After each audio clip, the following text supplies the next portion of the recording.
sweet mama held you close, your daddy started crying.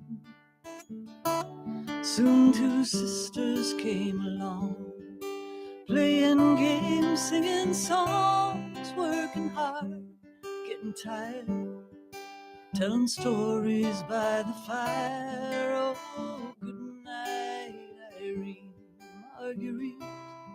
Oh, the angels, they will carry you to that sweet hereafter. Good night, Irene, Marguerite. Oh, the angels, they will carry you. I can hear your laughter. Good night, Irene, Marguerite.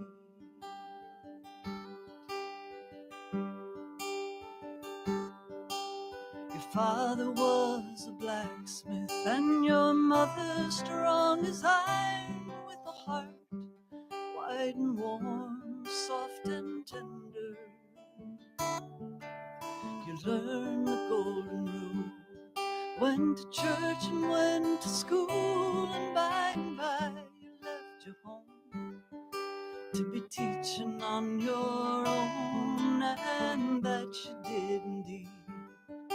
Taught children how to read, how to add and take away, time for work and time to play. Then one day you took the hand of a handsome gentleman, a cattle rancher, a farmer of the land. Oh, good night, Irene, Marguerite. Oh, the angels, they will carry you to that sweet hereafter. Good night, Irene, Marguerite. Oh, the angels, they will carry you. I can hear your laughter. Good night, Irene, Marguerite.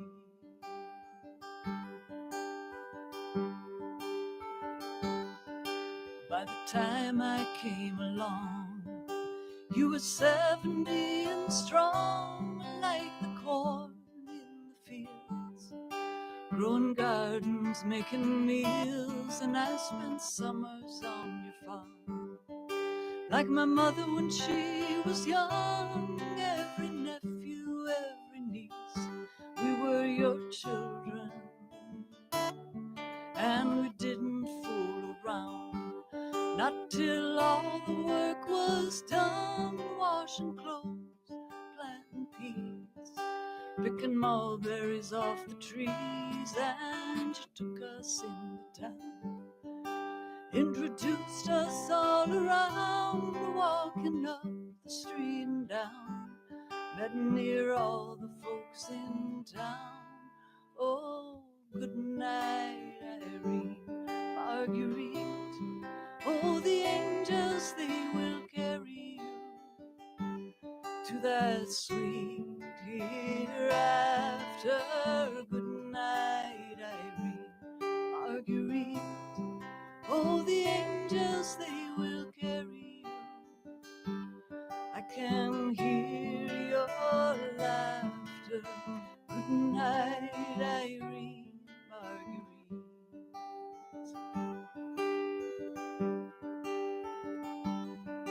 Now the record of your days are written in the pages of diaries and memory books, all the photographs you took,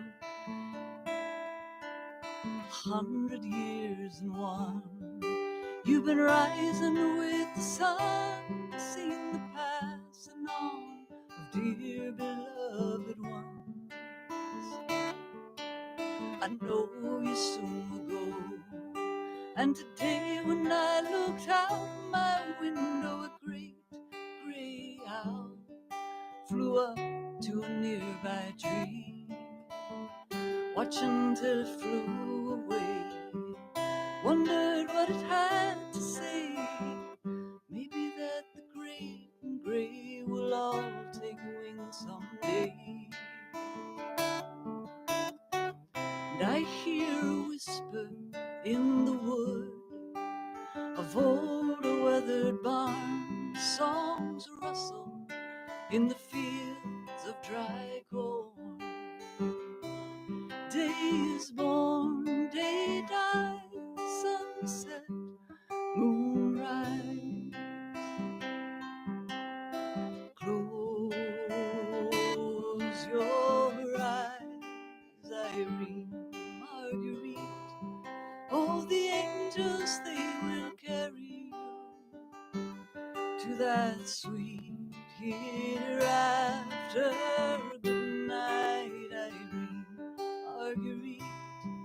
Oh, the angels, they will carry you. I can hear your laughter. Good night, Irene, Marguerite. Good night, Irene, Marguerite.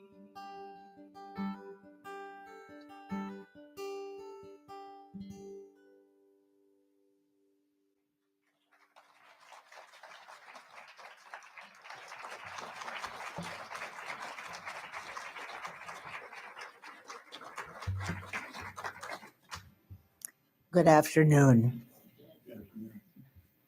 Welcome to A Winter's Tale, Everyday Epiphanies. Welcome to this celebration of words and music. It is good to be together. Epiphanies are every day. John Milton describes epiphanies as transcendent moments of awe that come every day, that change how we experience life in the world. May our songs and readings bring slants of light to warm your day. Let us begin.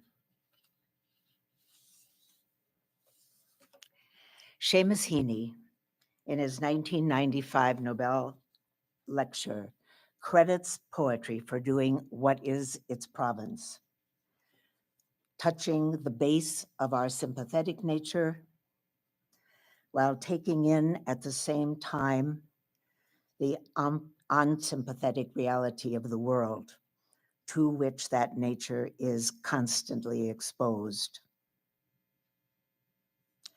The reality of Heaney's world was the Irish Troubles. He grew up a farm kid in Northern Ireland. Becoming a poet in such times, in such a place, caused a personal crisis. Heaney did not want to be a poet of the madness unfolding in the North. A poet, he came to believe, evoked not only the monstrous of their particular locale, but the marvelous as well. In the January issue of Atlantic Monthly, Caton Flanagan, whose family were friends of the Heaneys at UC Berkeley, writes warm reminiscences of Seamus and his family. Seamus died in 2013. Her title is Walk on Air Against Your Better Judgment, : what Seamus Heaney gave me. Choosing a line from Heaney's poem, The Gravel Walks, a line that has remained her personal comfort in serious illness. As Flanagan writes, walk on air against your better judgment gives permission to hold the full, complicated equation of life lightly. Walk on air against your better judgment are the words carved into Heaney's marble headstone in the graveyard of St. Mary's Church, Dublin.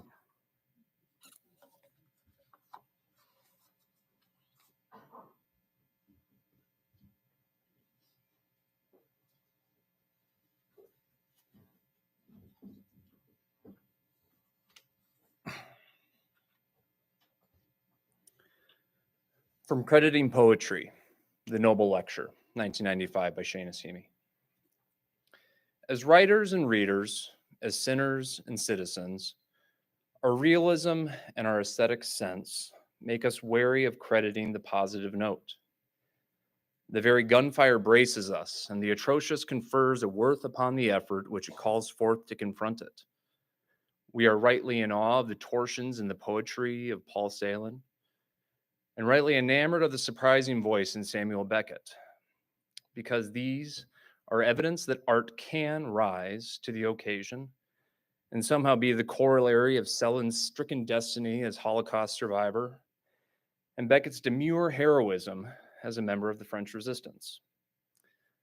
Likewise, we are rightly suspicious of that which gives too much consolation in these circumstances.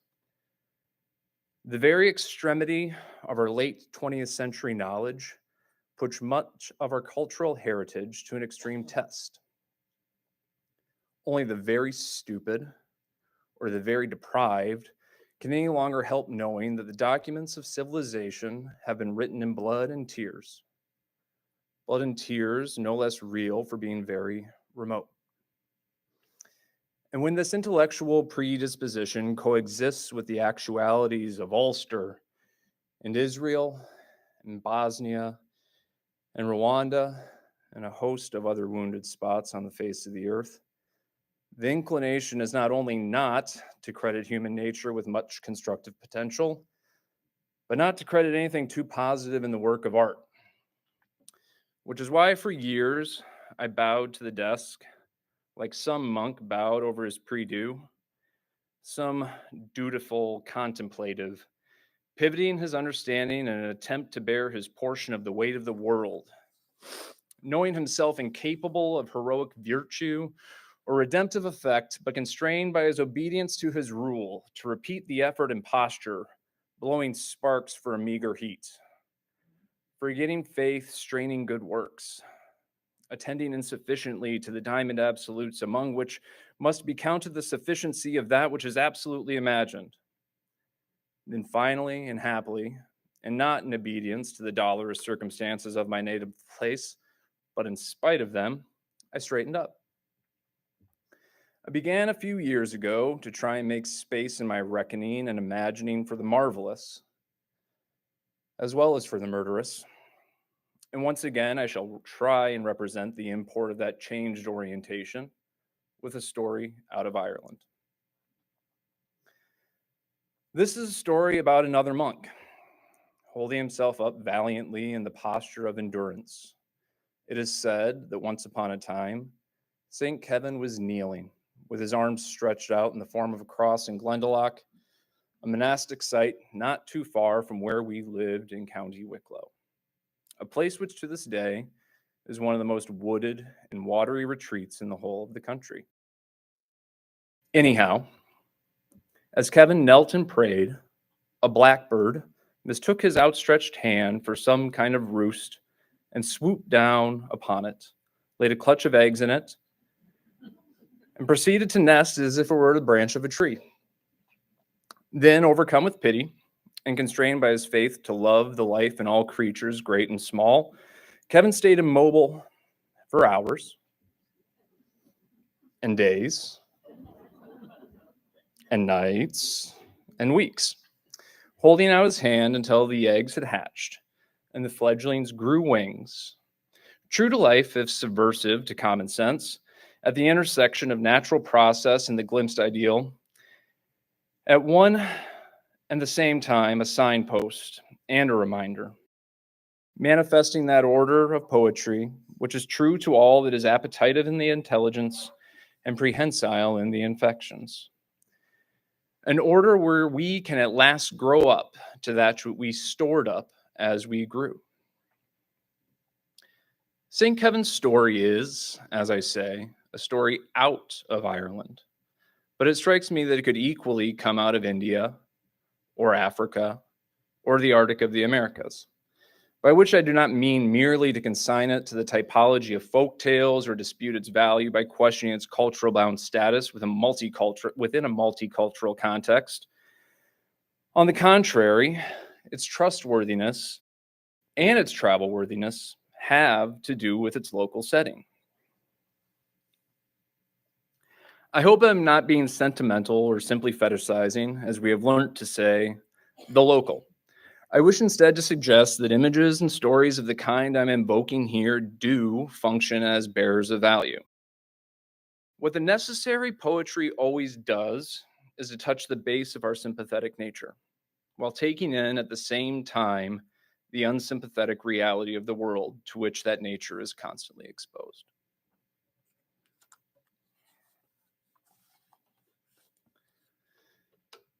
St. Kevin and the Blackbird by Seamus Heaney. And then there was St. Kevin and the Blackbird. The saint is kneeling, arms stretched out inside his cell, but the cell is narrow.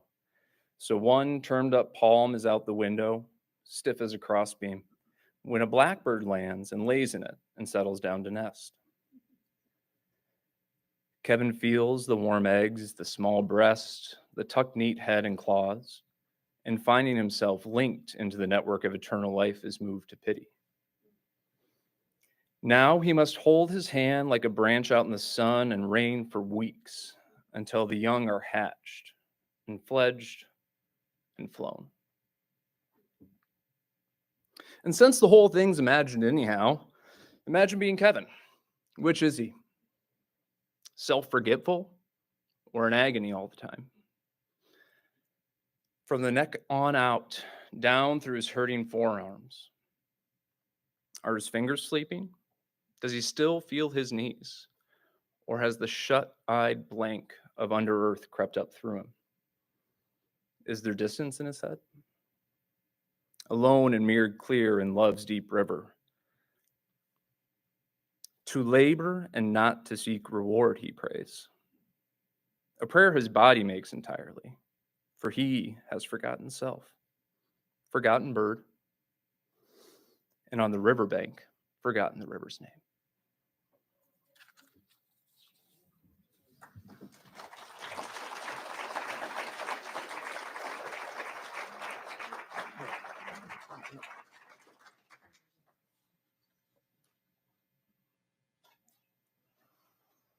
Amy Tan. We know her from her famous novel, The Joy Luck Club, and her other novels and memoirs. Now, we know her in a new way. It is the beautiful sketches of birds that draw us to the Backyard Bird Chronicles. And it is those sketches that keep drawing us to her memoir each time we reach for the book. Her entries begin September 16th, 2017, with an entry on the hummingbird, to December 15th, 2022, and an entry with drawings of the hermit thrush and an orange-crowned warbler. Tan has said that creating the Backyard Bird Chronicles was pure fun, spontaneous, and a bit messy. Alexei Navalny died Friday, February 16th, in the Arctic prison where he was serving a 30-year term. He had spent almost 300 days in solitary confinement. The cause of death was said to be sudden death syndrome. It is impossible not to be outraged at his suffering and death. The Russian opposition leader and anti-corruption campaigner was Putin's most prominent domestic foe.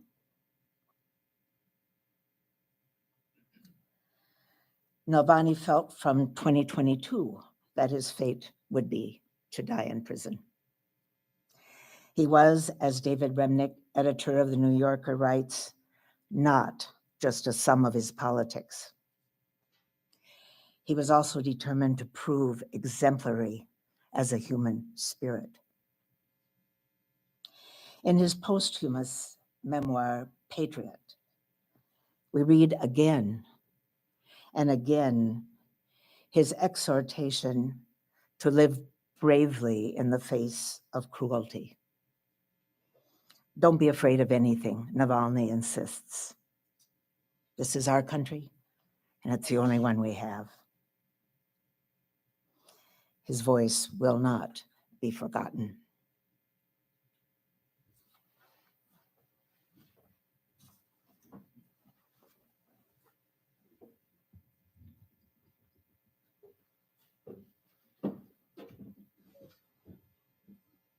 From the Backyard Bird Chronicles by Amy Tan.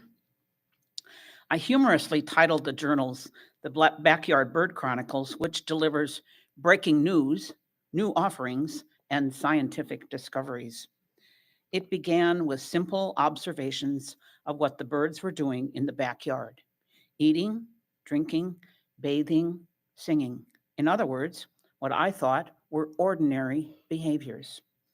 My perception of those behaviors changed as I continued to watch day after day, year after year, most of the time as I was sitting at the dining table overlooking the patio, where I wrote my new novel, or tried to, without leaping up whenever I saw a bird doing something I had never seen before, which was often. The Chronicles is also a record of my growth as an artist. My love of drawing began when I was 3, and by age 7, I secretly wanted to be an artist, although my career as a neurosurgeon had already been predetermined by my parents when I was 6. For many reasons, I gave up drawing, but my love of art continued through visits to museums. Occasionally, I amused myself by drawing cartoons, among them the adventures of 2 male cockroaches who became deadbeat dads to millions of offspring. Early nature journaling at its best.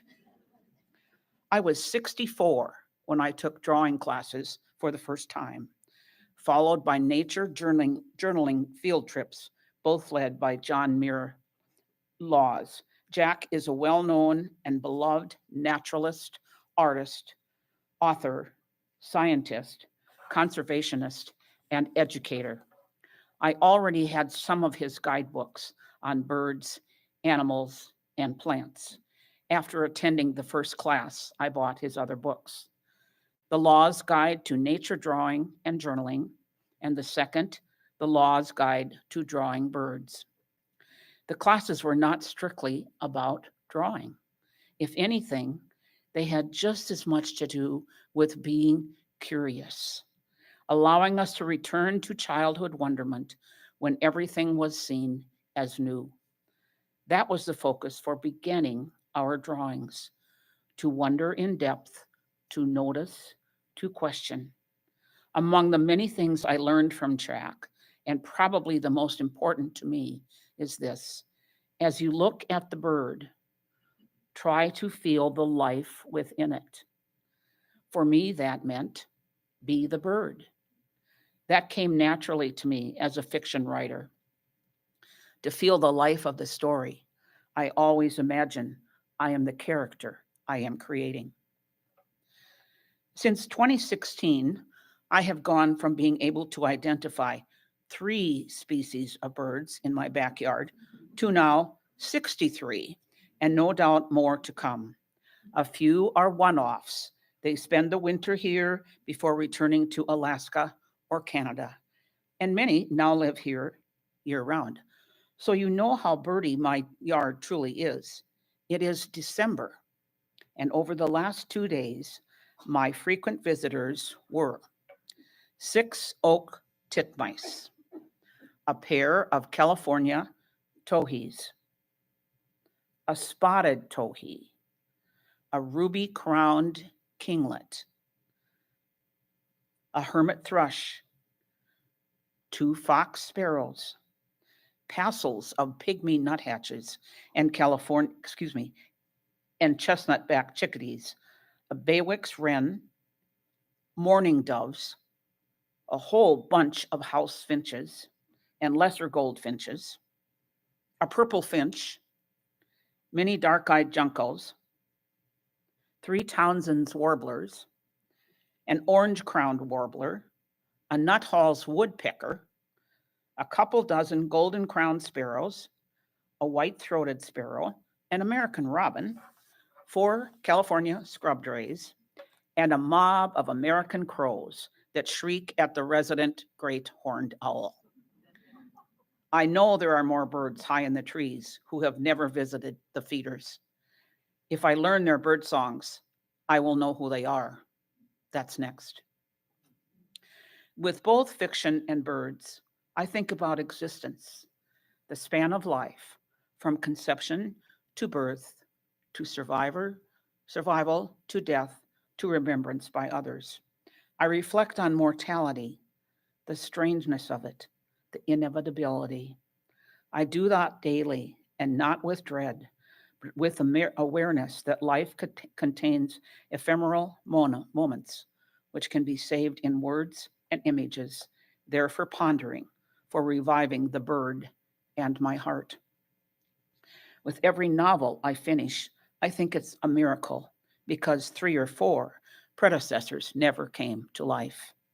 With every adult bird, I think it is a miracle before me, because 75% of young songbirds die before the end of their first year. September 16th, 2017.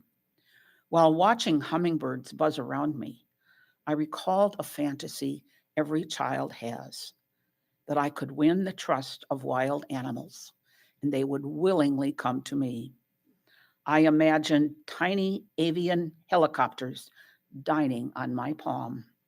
To lure them, I bought Lilliputian hummingbird feeders, 4 for $10.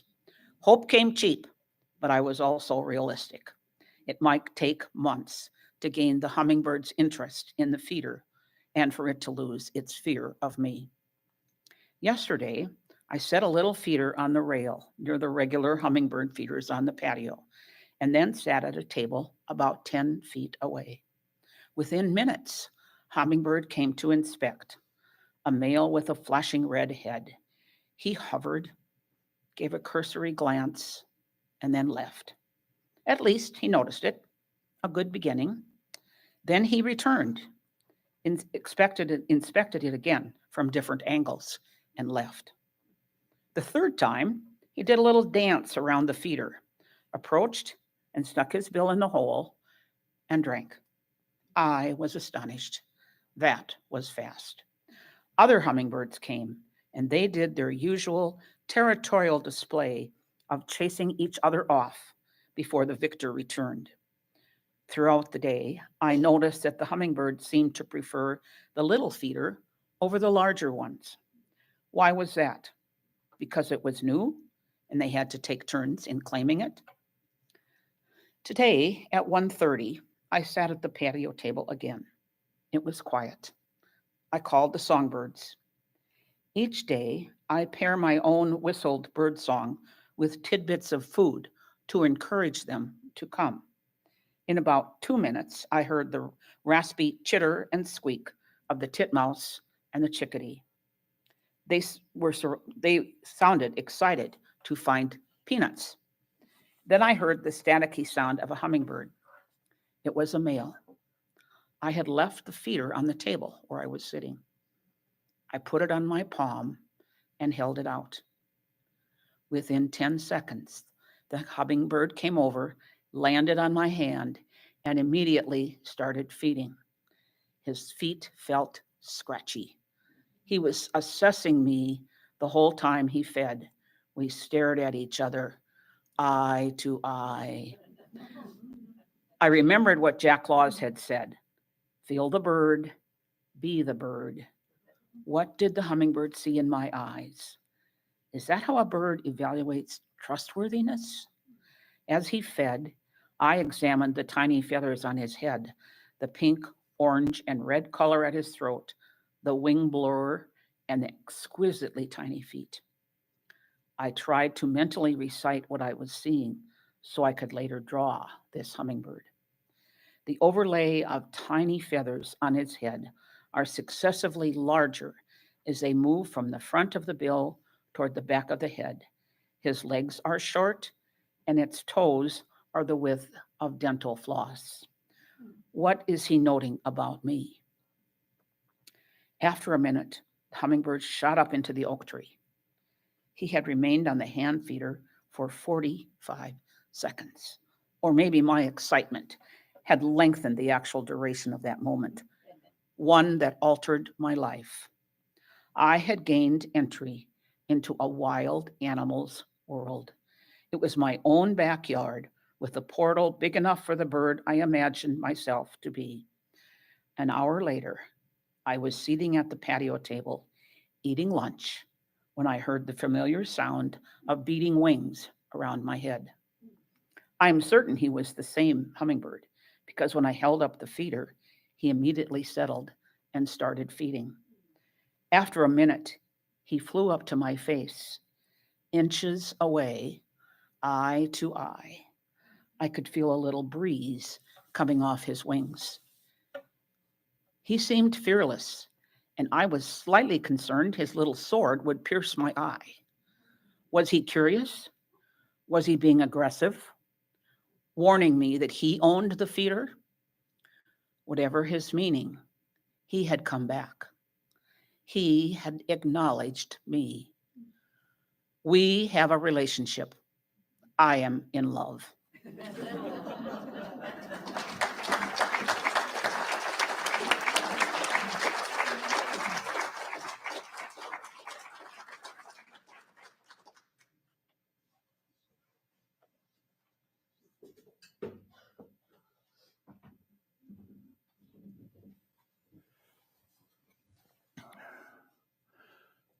Please allow me a couple of words of introduction about the emotion of this writing by Lavalny. First of all, my grandson, graduate of Augustana, is now working on his degree further in University of Bonn in Germany. And 2 years ago, he married his classmate, who is Russian. Now she and her twin can no longer go back to her home country of Russia because she was arrested too many times for protesting. Second, in the 60s and 70s, I lived in the middle of Milwaukee during the riots and the civil rights days. And I was ready for a revolution. A patriot, a memoir, Alexei Navalny. In 1999, when Putin came to power, many thought he was wonderful. He was young, he didn't drink like Yeltsin, and he seemed to be saying all the right things. This strengthened the hope that everything would at last be put right. This talk really annoyed me. I didn't like the idea of Putin as successor. I wanted a genuine presidential election with competing candidates. If we imagine that Putin was a communist who campaigned and won fairly, I would have been very upset, but I would have accepted the result. Though now Putin was being foisted on Russia as payment for his loyalty and his willingness to provide legal immunity to the former president and his family. I knew I couldn't believe a word Putin said.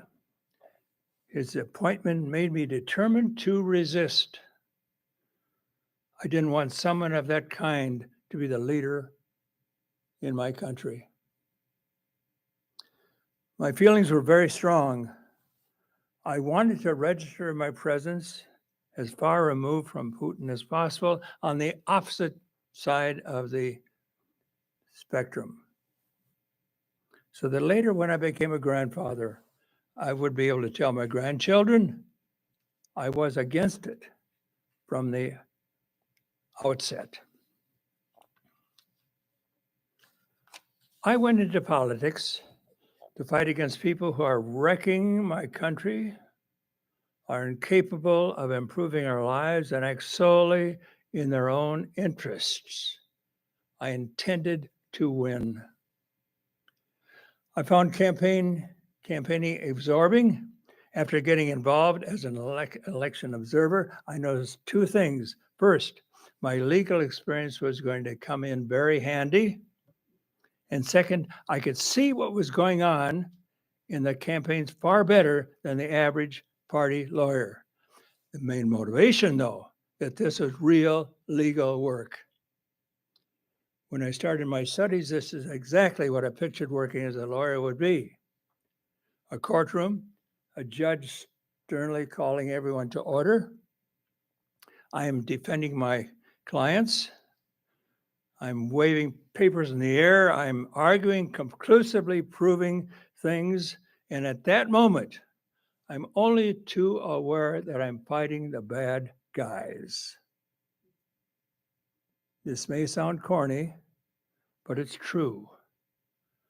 I wanted my efforts to make the world a better place. My company, building offices in Moscow, offered no such opportunities. I shuddered at the thought that my whole life might be spent helping certain people make an extra couple of $1 million. Slowly, I began distancing myself from corporate work. I didn't dump it right away because even after I was admitted to Yabloko, I remained a volunteer for a long time and received no salary.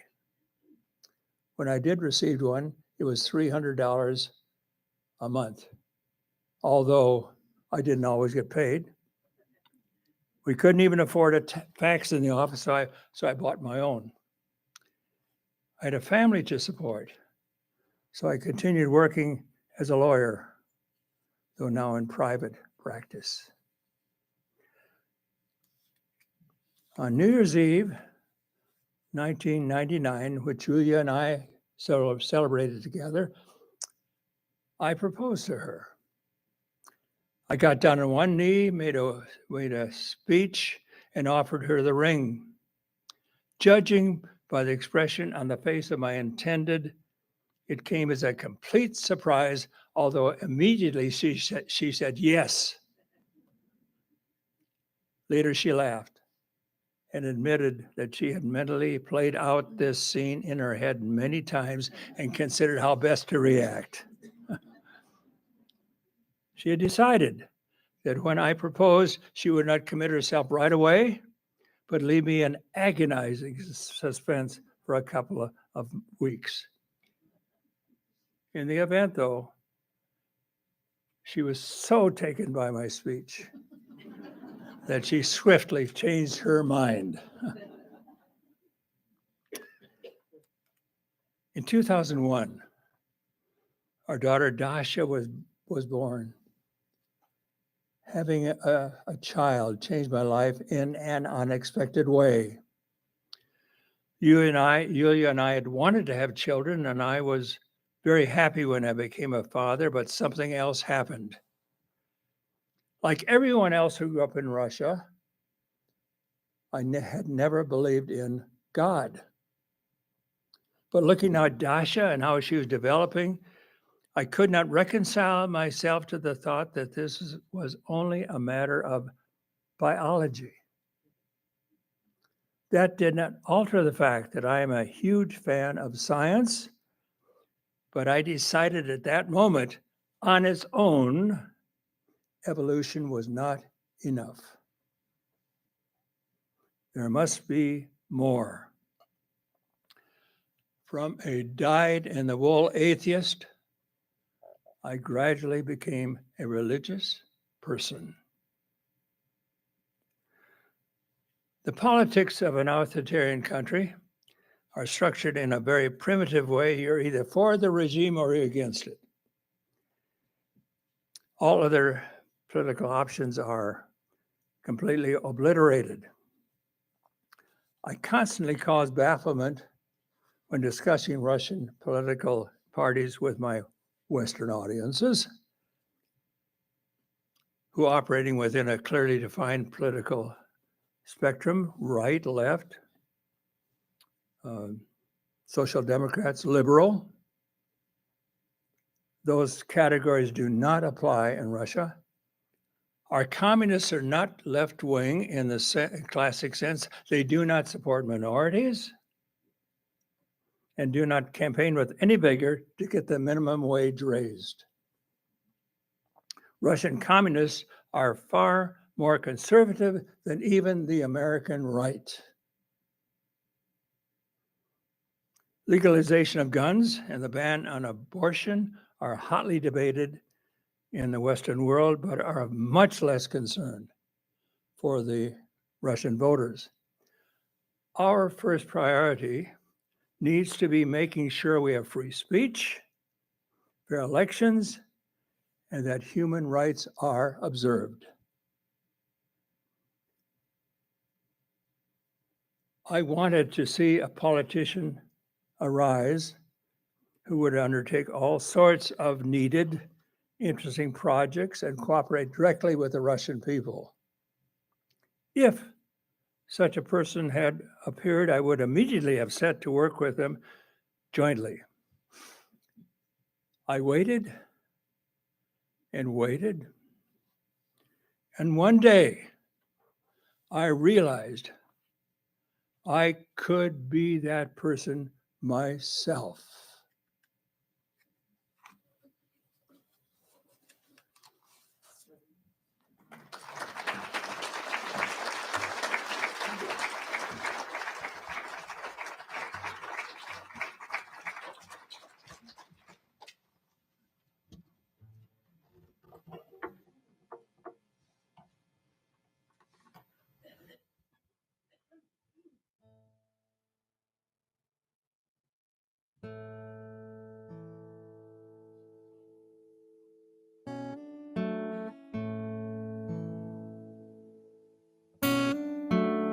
I what to sing about in these days. What rhyme or melody turn a phrase? What is your story now? Where is your gaze? I what to sing about in these days.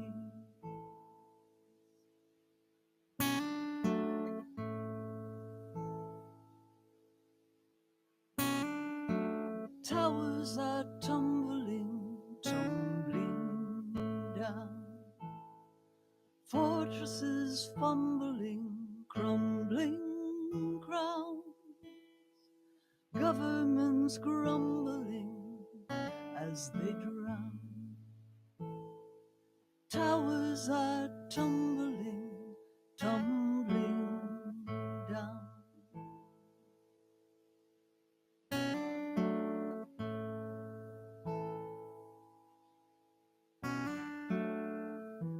Plant your song like a seed. Hold your heart like a prayer beat. Give your breath like a tree. Set your souls deep. Love free. I know a woman who walks and prays, follows the river's old rambling ways. Eagle flies over and butterflies play, watching the warrior walk and pray. is your story now? Where is your heart? This is a one-act play. What's your part? In every ending there's some new start. What is your story now? Where is your heart? Plant your song like a seed. Hold your heart like a prayer bead. Give your breath like a tree. Set your souls deep. Love free. There is a garden that grows at night.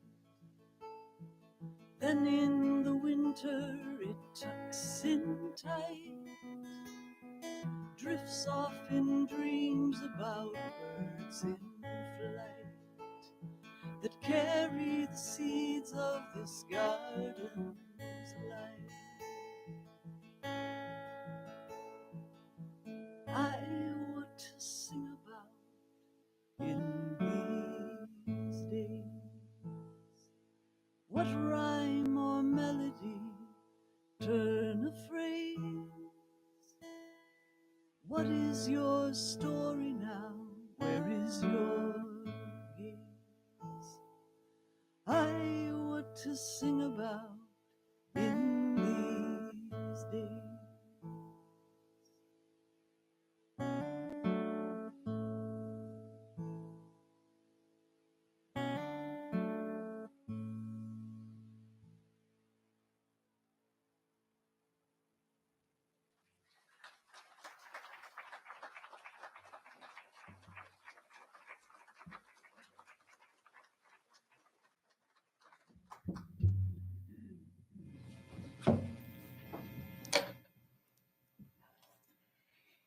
Nikki Giovanni was a fiery voice of Black liberation in the 1960s, who later honed a more tender, meditative style. A reviewer for the New York Times, Thomas Lask, pointed out Giovanni's sharp modulation in tone from militancy and protest. He said, last night at Lincoln Center, her poems seemed more conciliatory, more understanding, militant, but in a muted way. She was amused. I am now a muted militant. Harrison Smith writes, across more than 5 decades and 36 books, Miss Giovanni wrote poetry and prose that bridged the public and private spheres, celebrating Black identity, attacking white supremacy, and extolling ordinary pleasures such as artichoke soup and a mother's warm embrace. Her death in December at 81 was caused by the lung cancer she had battled twice before.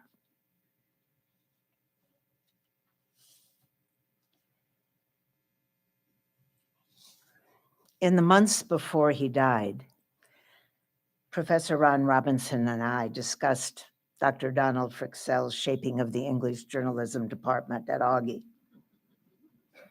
Ron had felt his first year of teaching at Augie had been disastrous. He told Dr. Fryxell he was going back to radio. Ron was a radio man. But Dr. Fryxell insisted that he stay. He wanted Ron to start a journalism department and teach his son David. There are many stories in that story. Journalists of note emerged. Mel Antonin is one. Ron said he never taught Mel. He was there for him as he developed his skills.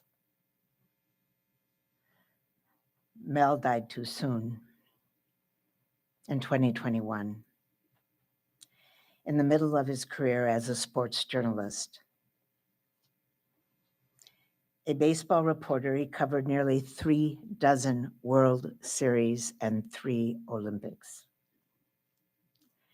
His obituary writes, he reveled and excelled in telling others' stories.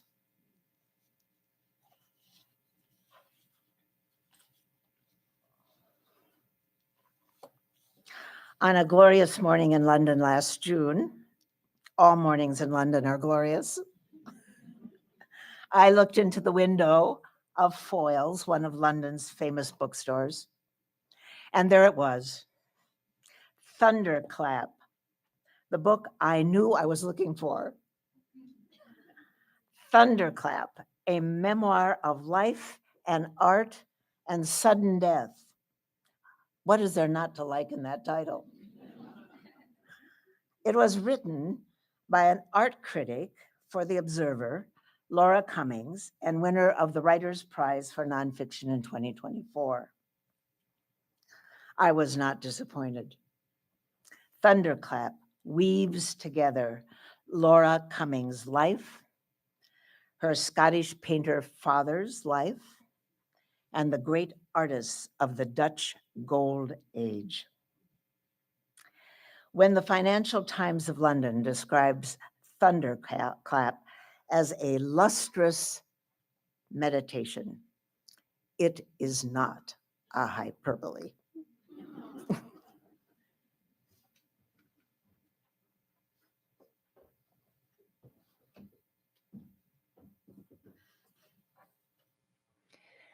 Three poems by Nikki Giovanni. Always 3 braids, mostly in red denim bib overalls, usually a striped t-shirt that can't decide if it's in or out. My socks flopping off my ankles. Grandmother would tie her starched plaid apron, clear the table, put the butcher block board in the center, and sprinkle flour.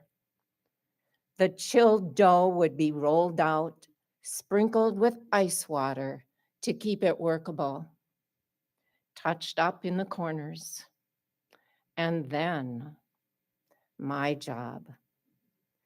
The blackberries from the colander that were draining in the sink that somehow found their way on my fingertips, into my hair, against my lips, onto my tongue before they made their way to the table.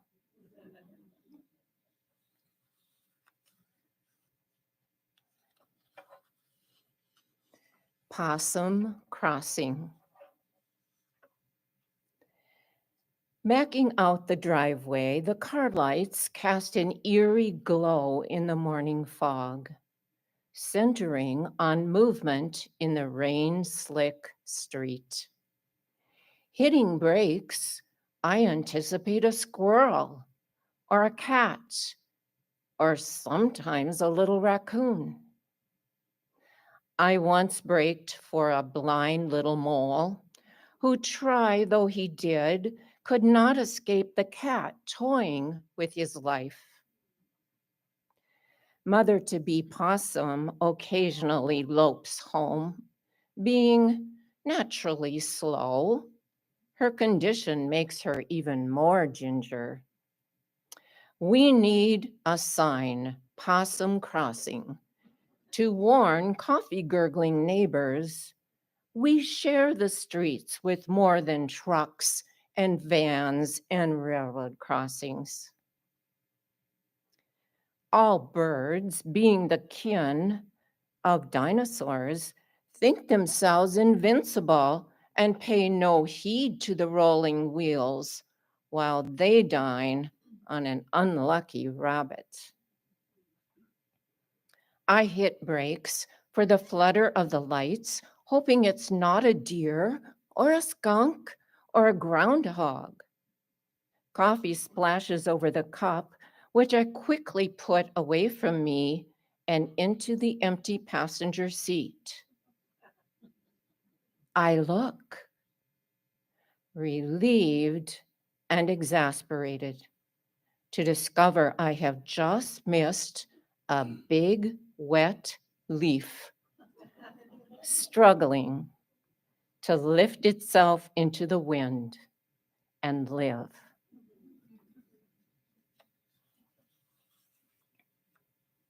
A robin's nest in snow.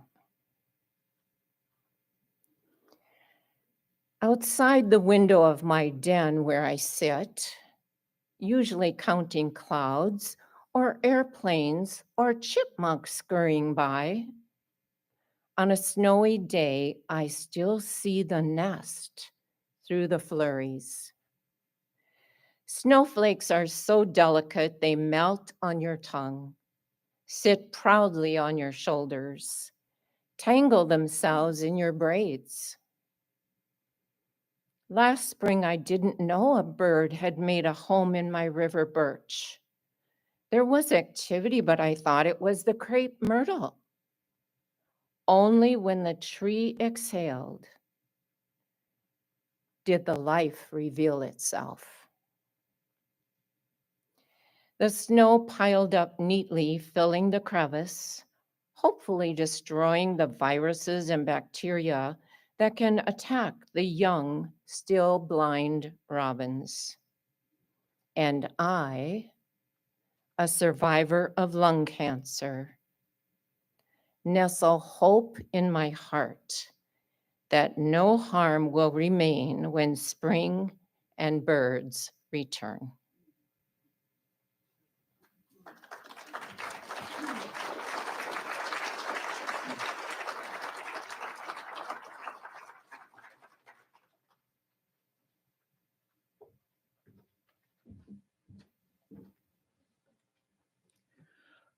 From Remembering the Life and Laughs of Baseball Writer Mel Antonin by Dan Conley.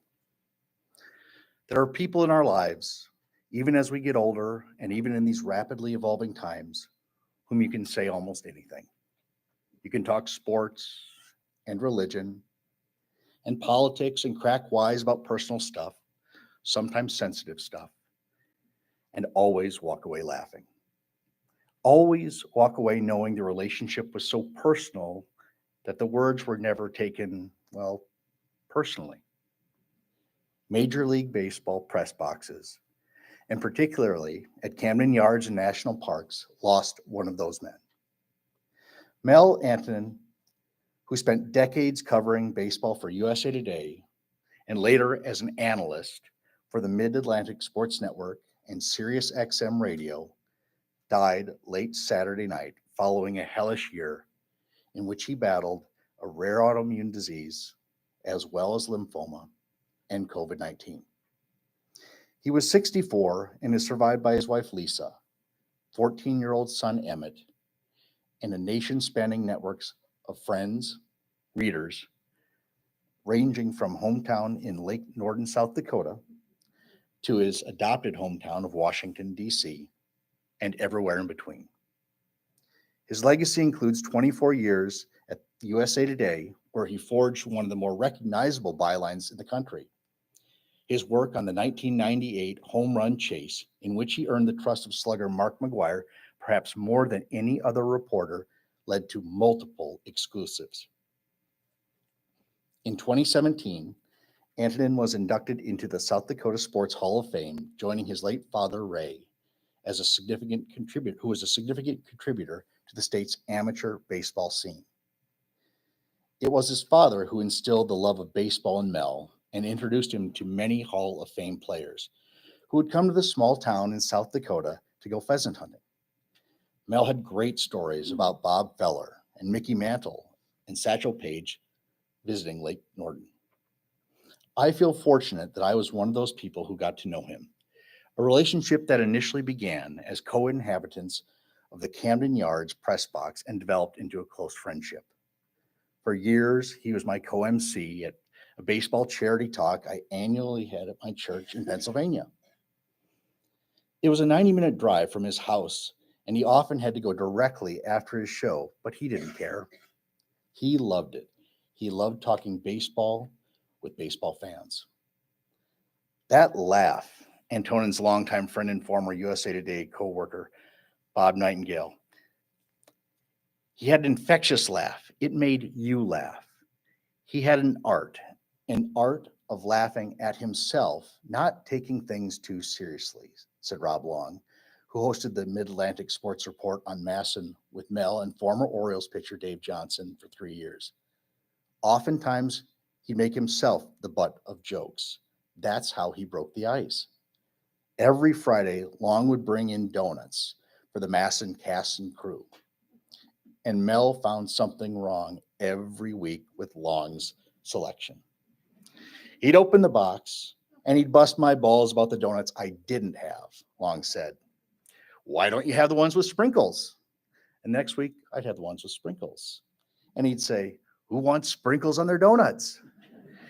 And then he would take credit for the donuts. He'd say, come on in here and have the donuts that I brought.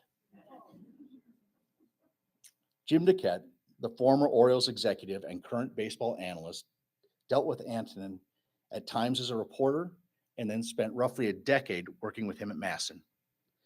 Antonin's work ethic always stood out to Duquette. He literally would work all day. He would get up in the morning and get ready for being at the Masson set.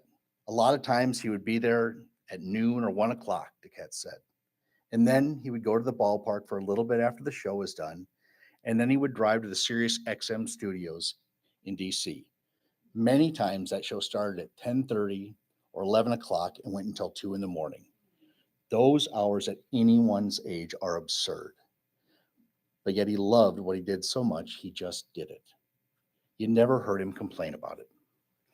There are other things Duquette will always remember about Antonin, like the hair. Antonin took pride in being an ink-stained scribe who loved good stories and writing, but he had TV hair. Full, wavy, and slightly out of place on occasion to prove he wasn't just a talking head. That great head of hair of his, Duquette said, he'd often push his hands through his hair and it would be perfectly back in place. There might be a little bit out of place, sticking up, but that didn't bother him. He loved teasing the follically challenged like myself. About 6 months into his health battle that year, he had to deal with an extensive chemotherapy. He called me to let me know he was shaving his head. He said, I want to look like you, only more handsome. The man led the league in sneezes. So much that Washington Post baseball writer and music aficionado Dave Sheinin wrote an impromptu press box classic, God Bless Mel Antonin, to the tune of God Bless America. From the press box to the clubhouse. Antonin's signature sound, though, was the throat clear or elongated cough, which usually paved the way for a gravelly yet sometimes squeaky voice that often sounded like he was just waking up. In a focused press box, his throat clear may not have registered, but on TV, it was a thing. He was the reason we had cough buttons on Masson, Long laughed. The voice, the cough, the baseball knowledge stand out, but perhaps Antonin's best traits as a communicator and reporter were his abilities to listen and ask questions. He often stood in the clubhouse with his hands behind his back, listening to players, taking only mental notes. He knew more about his coworkers than anyone knew about him. It's no surprise that if he hadn't been bitten by the sports writing bug, he would have gone into the Lutheran ministry. Something I learned about during one of his talks at my church. He would have made a hell of a pastor. He cared so much about others. Even as he battled through a year of illness, Mel wanted to know what was going on in his friends' lives, only reluctantly revealing his own struggle. and what a struggle it was. Throughout the out-of-nowhere ordeal, Antonin fought. He showed up at some Zoom meetings with Orioles manager Brandon Hyde. He talked about stories he wanted to write when he returned to health.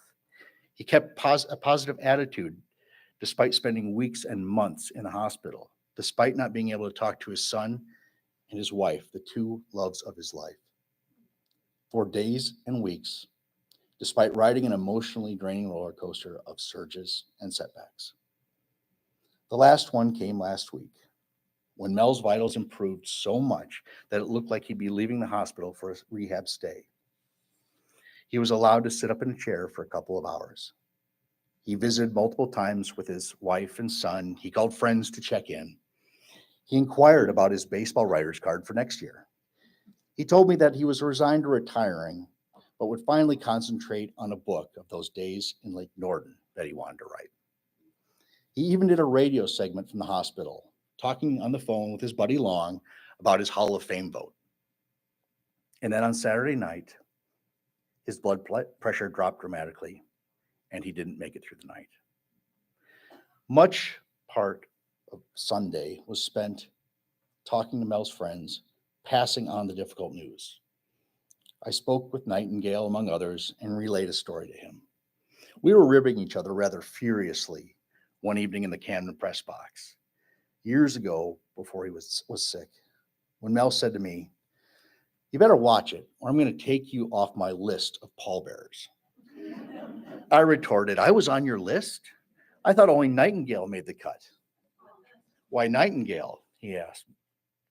And I shot back, "Well, he carried you all those years at USA Today when you were alive. I assumed you'd want him to carry you when you were dead." A half second elapsed, and that trademark laugh exploded from Mel, ear-splitting and unencumbered. It was so loud that several people in the front row turned around to see what the ruckus was. And there was Mel, bent over, laughing so hard, tears were coming out of his eyes. And that's what I'll remember most about the man. Nothing was off limits. No one was too important to laugh at themselves. Laughing, indeed, was his best medicine.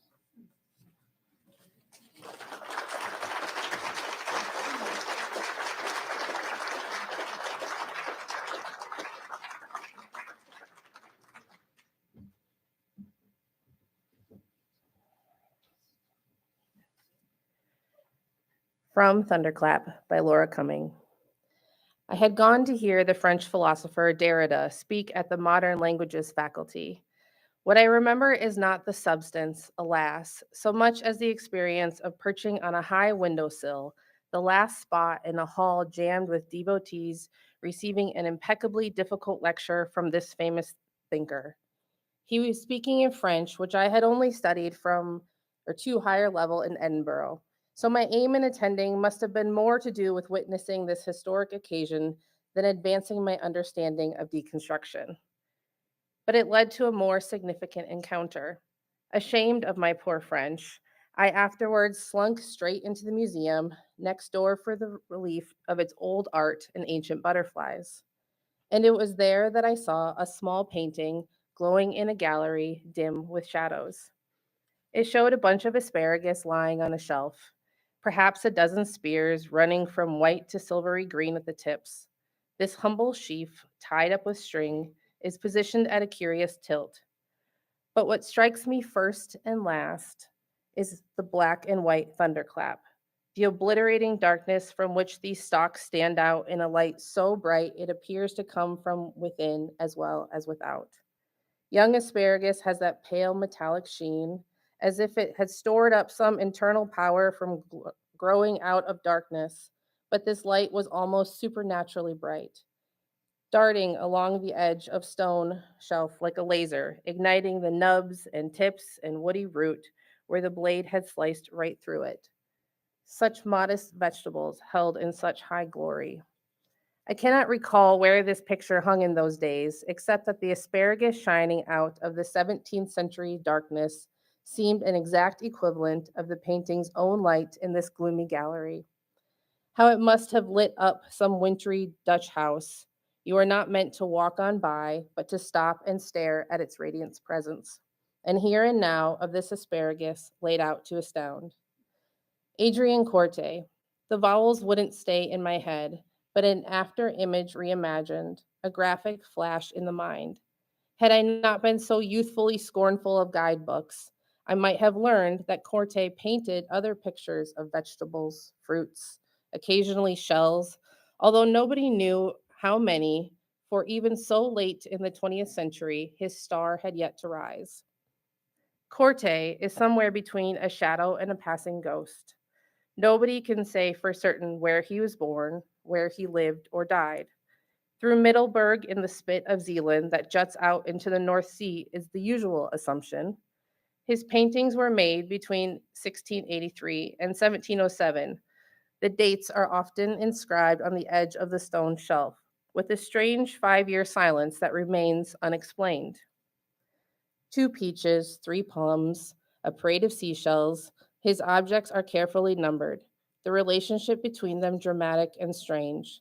All are staged on the same stone shelf, of which you only ever see a section that is visible, sometimes ending abruptly in midair. You never see the rest of the room. You never know what lies beyond or below the ledge. An apricot lingers unnervingly close to the edge. Black currants roll towards its darkening tide. Copper-colored medlars dangle like Christmas decorations from a branch suspended above by some unseen hand, while a dragonfly looks up, startled. Corte's art is a high-wire performance of tension and magic. All of the elements are presented in such exceptional close-up you feel the artist's presence, his seeing eye, drawn up to the ledge. The stone is often cracked with a surprising fissure that angles across the surface or drops in a vertical split that rhymes with the frame. Corte's signature scrolls slowly along the side, a ghost of a name in the encroaching darkness. Something is being expressed here about the poetry and composition of still life. There was no postcard of the asparagus to buy at the shop when I was a student. This was a blessing in retrospect. Since I was in such a hurdle through life, I might have pinned it up and accepted that substitute. Instead, I kept going back to the museum, knowing that Corte's painting would always be there to unleash its surprise. It never ceases to transfix. His still lives offer a vision so intense they seem to require no further context, no justification as religious or moral works. Corte steps free of all of this. He does not speak through these humble objects. He paints their pure uniqueness, their free and concentrated presence in the world. I did not know how to be still, and I hardly do now, except perhaps in front of art. So my gratitude towards artists is unending, and to me, these paintings by Corte are life-stilled, dense with the time taken to paint them and the appreciation of what is painted. They are not peaceful so much as pointed, not sedative, but poised in wonderment and awe. They slow my eyes and my thought, and they help with the hardest of all questions, how to live in the here and now.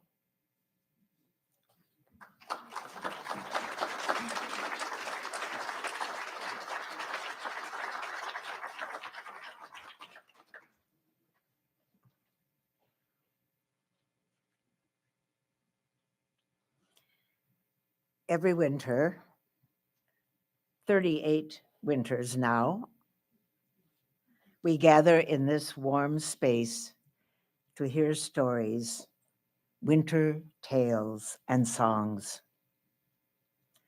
Augustana Library Associates presents this event, and Renelle Thompson and her staff set it in motion. Its success lies in what goes on before the event, all the broad and the finishing details. The best way to say thank you, I've come to realize, is to say thank you. The plain words are best. Thank you, Renelle, librarian par excellence. Thank you, Lisa, Craig, Krista, Anna, Kelsey, Kelly, Becky, Justin, Ginger. Thank you, Sarah. I have long loved your music. Thank you, Randy, for perfect sound, so essential to this event. Thank you, readers, for telling your tales. Thank you for coming. It is you for whom the tales are told. The reception follows, delicacies conducive to conversation. I look forward to seeing you there. Let Evening Come is the title poem of Jane Kenyon's collection, Let Evening Come. It was published in 1999 by Grey Wolf Press. Kenyon was the poet laureate of New Hampshire when she died in 1995 at 48 of leukemia.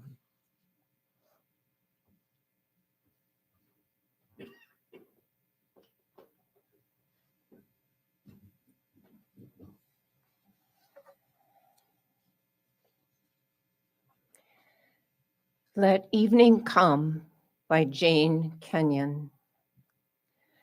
Let the light of late afternoon shine through chinks in the barn, moving up the bales as the sun moves down. Let the cricket take up chafing as a woman takes up her needles and her yarn. Let evening come. Let dew collect on the hoe abandoned in long grass. Let the stars appear and the moon disclose her silver horn. Let the fox go back to its sandy den. Let the wind die down. Let the shed go black inside. Let evening come. To the bottle in the ditch, to the scoop in the oats, to air in the lung. Let evening come. Let it come as it will. And don't be afraid. God does not leave us comfortless. So, let evening come.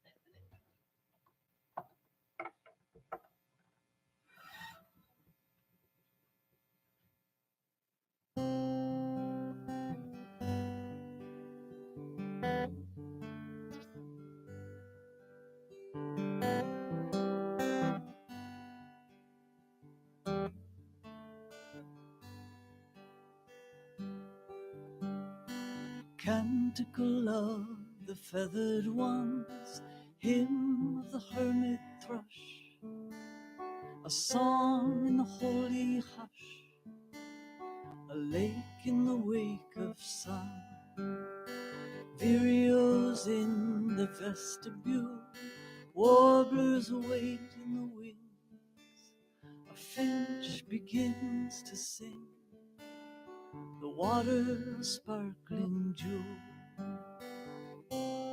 Kyrie eleison, Kyrie eleison.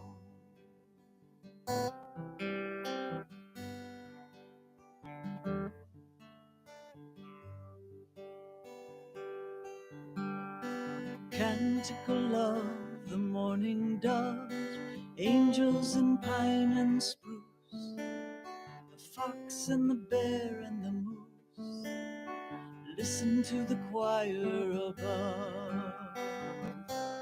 Gloria in excelsis Deo, Gloria Gloria in excelsis, Gloria in excelsis Deo, Gloria in excelsis.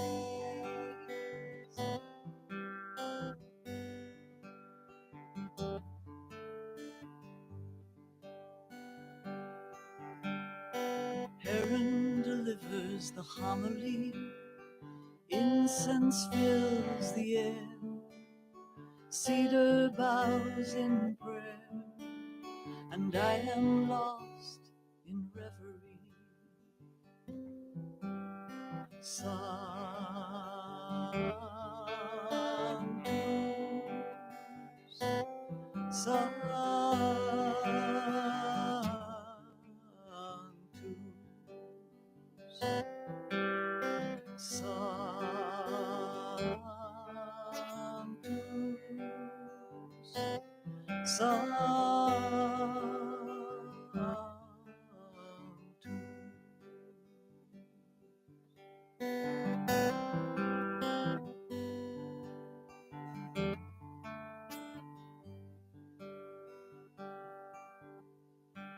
Canticle of the feathered ones, candlelight of the moon, litany of lark and loon, as the dark of the evening comes.